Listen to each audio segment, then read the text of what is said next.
Növbəti dərsimiz insan skeletinin quruluşu. İnsan skeleti insanın dayağını, hərəkətini təmin edir.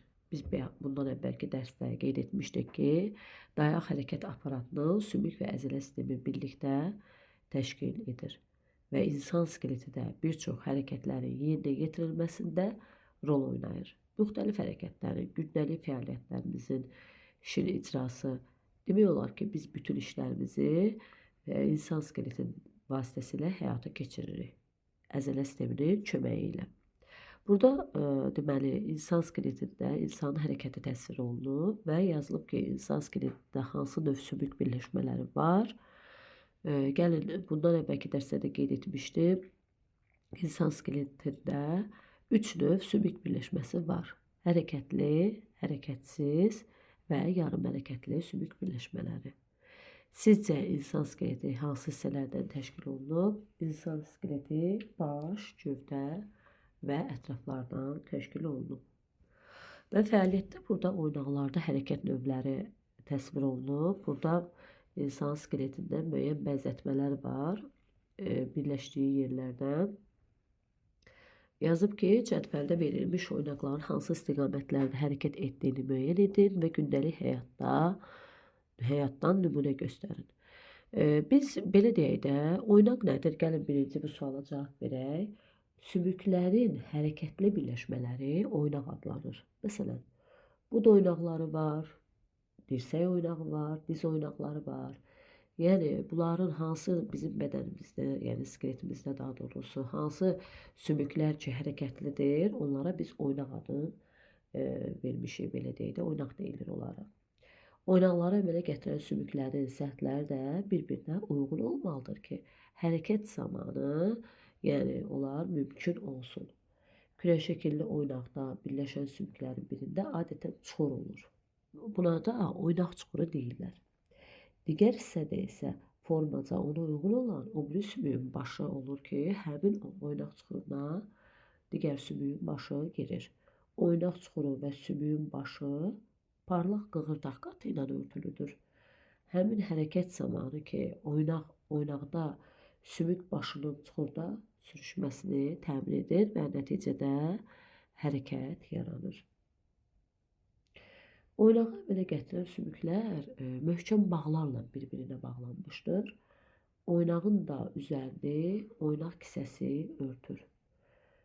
Və hansı ki, oynaq kisəsinin üzərində oynaq mayesi olur. Bu maye də oynaqda hərəkət zamanı sürtünməni azaldır və sümük başının oynaq çuxurunda sürüşməsinə kömək edir. Biz əvvəldə demişdik ki, sümük birləşdirici toxumadır. Məsələn, qığırdaqlar da, bağlar da, oynaq hissəsinin özü də bunlar birləşdirici toxumaya aiddir. Sümüklərin qığırdaq qatları ilə yarım hərəkətli birləşmələr yaranır ki, onlara da yarım oynaqlar deyilir. Və burada bu çanaq oynağının hərəkət istiqamətini verib önə, arxaya, yana, içəri, dairəvi və nümunə olaraq misal göstərib ki, topa ayaqla zərbə vurmaq.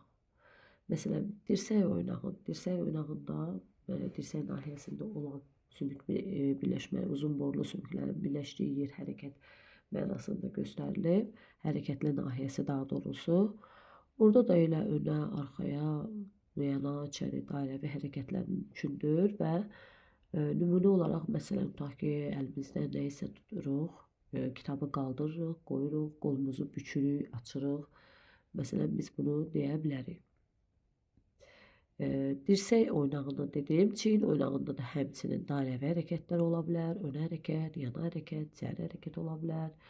Və nümunə olaraq məsələn, qolumuzu yuxarı qaldırırıq, bunu çiyin oynağı sayəsində olur. Amma məsələn, dirsək oynağı dediyimdə qolumu büküb açmağım, məsələn, buna misal ola bilər. Diz oynağında da müəyyən hərəkətlər, məsələn, önə doğru hərəkət edə bilərik, arxaya doğru hərəkət edə bilərik, dairəvi hərəkət edə bilərik. Yəni, dairəvi dedikdə, məsələn, önə arxaya desək daha dəqiq olar. Diz oynağına da misal olaraq, məsələn, dizimizi bükməyimiz, məsələn, bud sümüyün, daha doğrusu ayağımızı bükməyimiz Məsələn, oturaq vəziyyətdə büküb otururuqsa, məsələn, bu diz oynağının sayəsində mümkün olur. Və yaxud da büküb sonra açmaq, bu da diz oynağının sayəsində mümkün olur. Oturub durmaq, bu da diz oynağının sayəsində mümkün olur. Həmçinin bunlar hamısı birlikdə, məsələn, rol oynayır. Bu çanaq oynağıdır, diz oynağıdır. Bunlar hamısı bir-birindən eyni hərəkət zamanı əlaqəlidir. Yəni, onların da hərəkət istiqamətləri bəzən eyni olur. Sizcə qolumuzun yuxarı qaldırılmasında və ayağımızın yana açılması zamanı hansı oynaqlar iştirak edir? Qolumuzun yuxarı qaldırılmasında çiyin oynağı daha vacib rol oynayır. Ayağımızın da yana açılmasında, diz oynağı da rol oynayır. Deməli, bud oynağını da deyə bilərik. Çünki baxır hansı istiqamətdə yana açılmalı. İnsan orqanizmində hansı oynaqlar daha hərəkətlidir? Ətrafımızda olan oynaqlar daha hərəkətlidir. Məsələn, diz oynağını deyə bilərik. Daha dəqiq desək, orada bu çanaq oynağı da ola bilər, çiyin oynağı da ola bilər. Onlar daha hərəkətlidir. Gəlir burada sümük birləşmələri. Bayaq dedim ki, sümük birləşmələri hərəkətsiz, yarım hərəkətli və hərəkətli birləşmələr əmələ gətirir. İlk öncə hərəkətsiz birləşmələr haqqında məlumat verim. Hərəkətsiz birləşmələrdə sümüklər arasında hərəkət olmur. Yəni, sümüklər bir-birindən ayrı-ayrılıqda hərəkət eləmir. Yəni, hansı bir əzələ vasitəsilə, belə deyək də.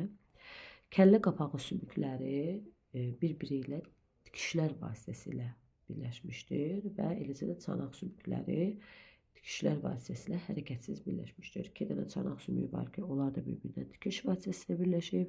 Kəllə qapağı sümükləri də tikişlər vasitəsilə bir-birinə hərəkətsiz vəziyyətdə birləşmişdir. Yarım hərəkətli birləşmələrdə isə sümüklərdə elastik qığırdaq toxuması vasitəsilə birləşir ki, onlarda da tam hərəkət yox, az miqdarda hərəkət olur. Məsələn, bel fəqərlərinin bir-birlə birləşməsini misal göstərə bilərik ki, onlarda belə deyək də, yarım hərəkətli, sümüklərin yarım hərəkətli olmağı müşahidə olunur. Burada da kəllə qapağının sümükləri tikişlər vasitəsilə birləşir. Orada da aydın göstərilir.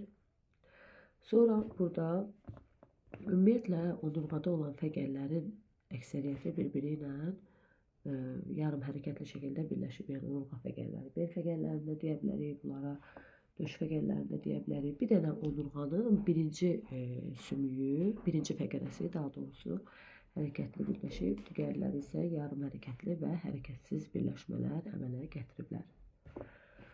Sonra burada baxırıq, insan skeleti təsvir olunub. İnsan skeleti dedik ki, 3 əsas qrupa bölünür. Kəllənin skeleti, gövdənin skeleti, bir ətrafların skeleti. Kəllənin skeletinə kəllə skeleti aiddir. Deməli, kəllə skeleti haqqında qısa məlumat verim. Kəllə skeleti, kəllə beyin və üst şöbələrdən ibarətdir və başın skeleti, kəllənin skeleti deyəndə və yaxud da başın skeleti deyə bilərik. Əsas dedik ki, beyin və üst şöbələrdən ibarətdir. Beyin şöbəsindəki sümüklər bir-birinə hərəkətsiz birləşib, möhkəm sümüklərdir.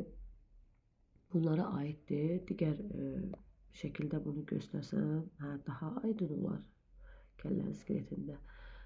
Baxırıq ki, burada tikişlər vasitəsilə bir-birinə möhkəm birləşib. Bunlara aiddir, deməli, cüt təpə və gicgah sümükləri, tək alın sümüyü, bu şəkildə də görürük, ənsə sümüyü, tək ənsə sümüyü, əsas və xəlbir sümüklərdir. Gicgah sümüyündə isə xarici qulaq keçəcəyi vardır. Burada da gicgah sümüyü təsvir olunub. Xarici qulaq keçəcəyi vardır. Ənsə sümüyünün alt səthində böyük ənsə dəliyi yerləşir ki, həmin ənsə dəliyi vasitəsilə baş beyin onurğa beyninlə birləşir. Və üst şöbəsinə aid olan, belə deyim də, birinci bunu deyim ki, ənsə sümüyü başın qabağa da əyilməsini təmin edir. Eləcə də yanlara da əyilməsini təmin edən, orada oynağın elipsvari oynağın əyilliyi olan bir oynaq vardır ki, onun köməyi ilə o başa və yanlara hərəkət edir. Bu da onurğanın birinci fəqərəsidir. Birinci və ikinci boyun fəqərləri arasında olan birləşmələr sayəsində baş hərəkət edir və baş və birinci boyun fəqərəsi hərəkətlidir. Belə deyək də, yəni birinci boyun fəqərəsində birləşdiyi hərəkətli birləşmə sayılır. Kəllənin əsası sümükləri isə xırda deməli dəliklər vardır ki, bu dəliklərdən də kəllə-beyin damarları, sinirləri, qan damarları, kəllə-beyin sinirləri keçir. Sonra burada üzün skeletinə baxaq. Üzün üst şöbəsinə aid olan alt çənə sümüyü kəllənin yeganə hərəkətli sümüyüdür. O da gicgah sümüyünə birləşir. Və kəllənin üst sümüyü haqqında baxıram ki, şəkildə elə sadəcə burada təsvir olunub. Üst sümüyündə də burada göstərib. Burun sümüyü, almacıq sümüyü, üst çənə sümüyü, alt çənə sümüyü, üst çənə sümüyünə fikir versək, görürük ki, cüt saydadır burada. Almacıq sümüyü də həmçinin cüt saydadır. Burun sümüklərində də görürük ki, cüt saydadır. Yəni üzünə aid olan sümüklərdə. Kəllənin üst şöbəsində ümumi 15 sümük var. Bir daha deyirəm, 15 sümük var. Bunlara aiddir. Göz yaşı sümüyü, burun sümüyü, almacıq sümüyü, cüt almacıq, damaq sümüyü, aşağı balıq qulağı, xış sümüyü, alt çənə sümüyü, dil altı sümüyü. Alt çənə sümüyü, bir də cüt üst çənə sümüyü vardır kəllənin üst şöbəsində. Ən iri üst şöbəsində olan ən iri sümük demək çənə sümükləridir. Alt çənə sümüyü ən iri sümükdür. Ümumiyyətlə çənə sümükləri iridir. Bunlardan alt çənə sümüyü isə ən iridir. Yeganə kəllədə olan, yəni başın skeletində olan yeganə hərəkətli sümük isə alt çənə sümüyüdür. Hər iki çənədə dişlərin kökləri yerləşir. Daha doğrusu dişlərin kökləri olan yuvalar vardır hər iki çənədə.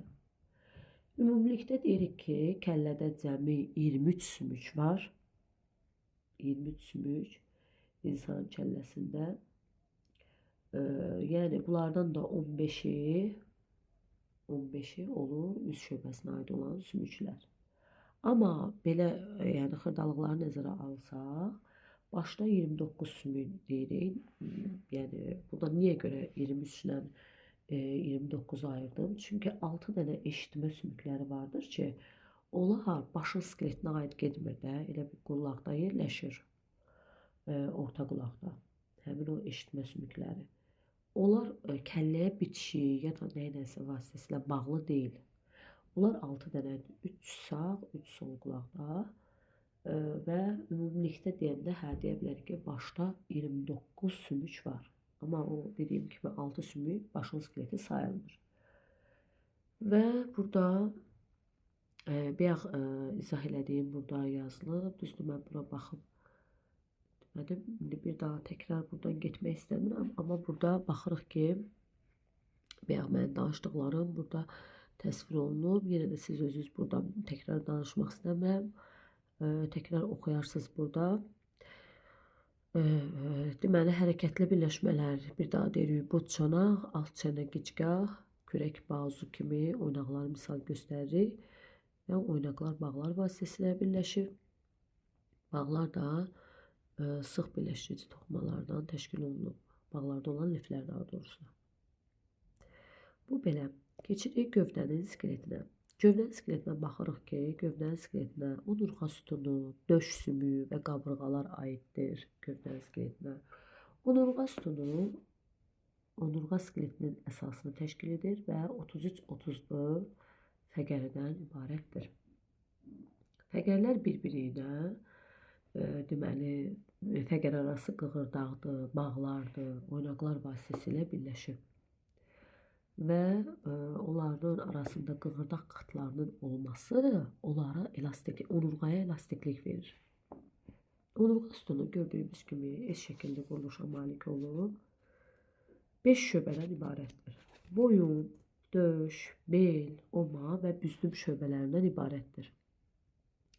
Boyun şöbəsinə baxırıq. Boyun şöbəsində 7 fəqərə var. Döş şöbəsində 12 fəqərə var. Bel şöbəsində 5 fəqərə var. Oma şöbəsində də 5 fəqərə var. Büzdüm şöbəsində isə 4-5 fəqərə var. Yəni o 4-5 fəqərədə bitişib büzdüm sümüyünü əmələ gətirir. Omada da 5 dənə fəqərə bitişib, gördüyünüz kimi bitişib, 5 bitişmiş fəqərədir. Bel nahiyəsində fəqərlər 5 dənədir, boyunda 7, döşdə 12.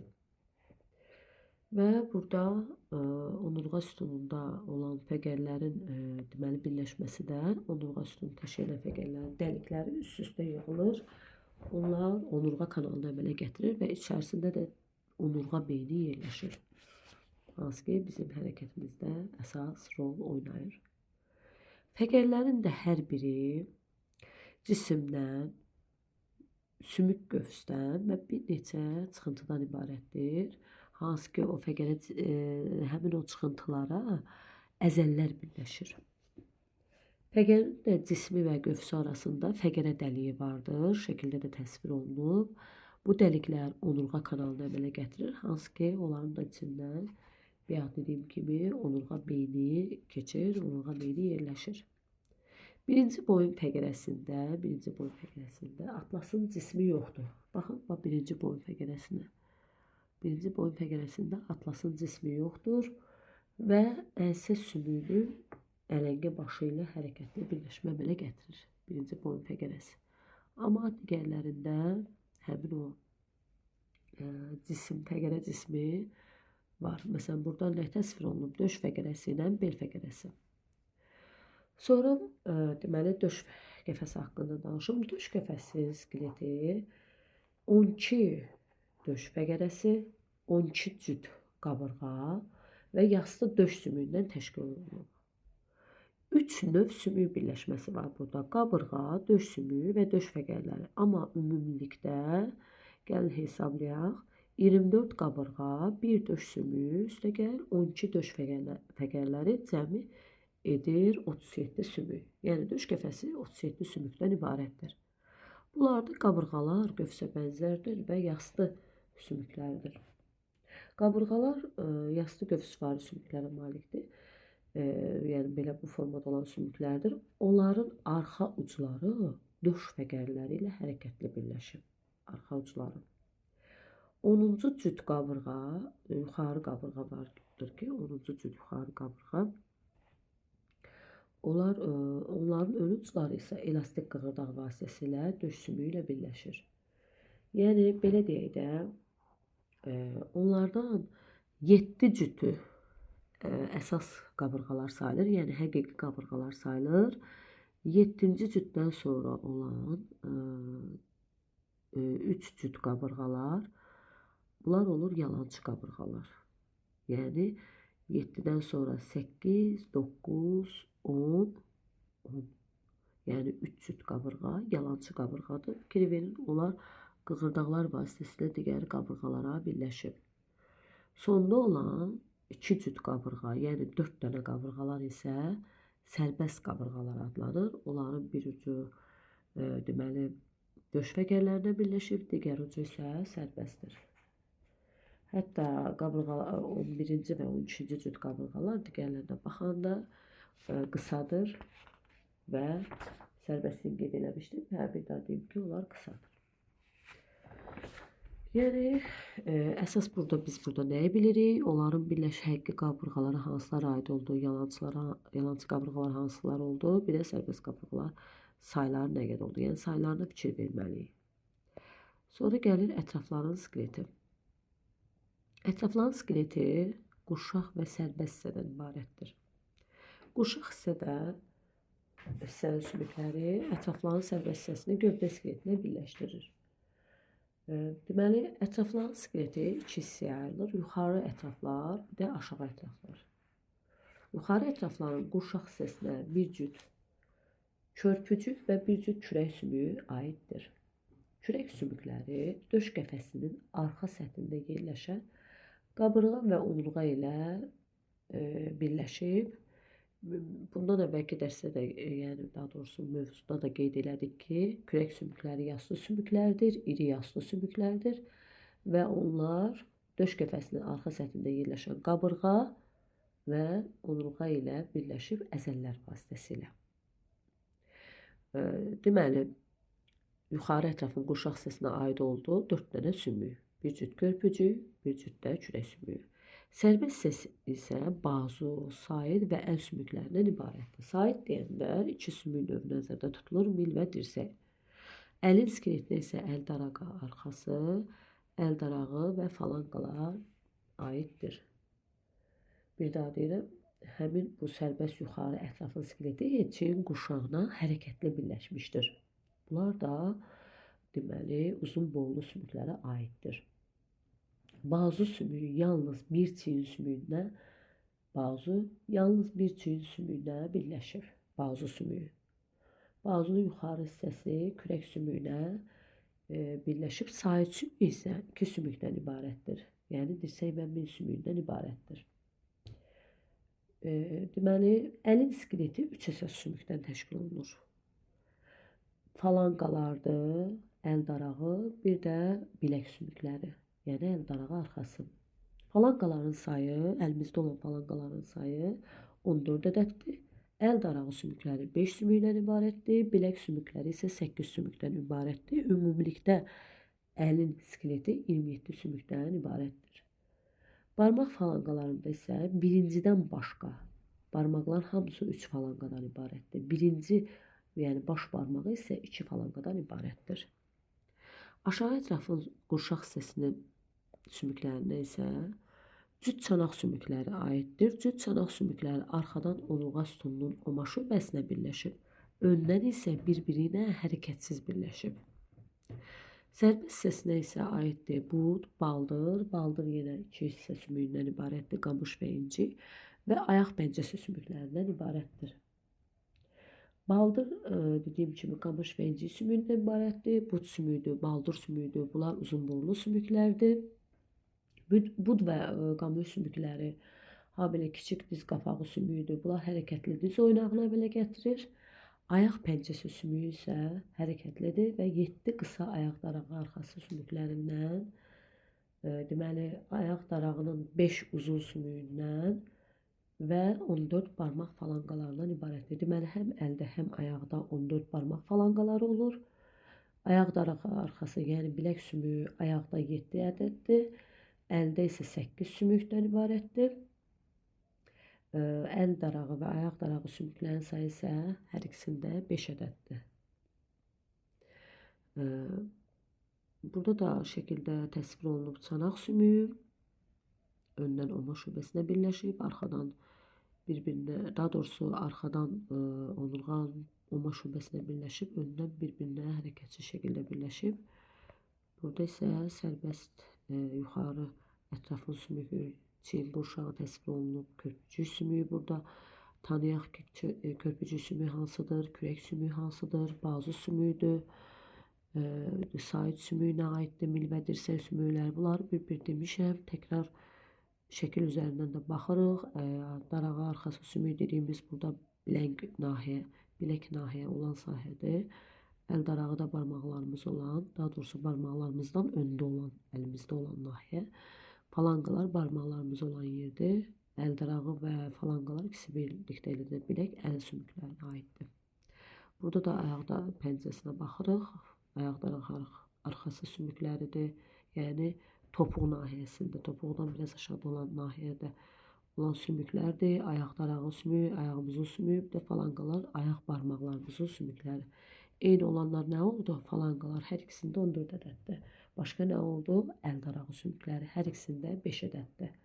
Fərqli nə oldu? Fərqli bilək sümüyü əldə 8 dənə sümüyü oldu, ayaqda isə 7 dənə oldu. Belə, məncə mövzumuz bu qədər kifayətdir. Hələlik bu qədər.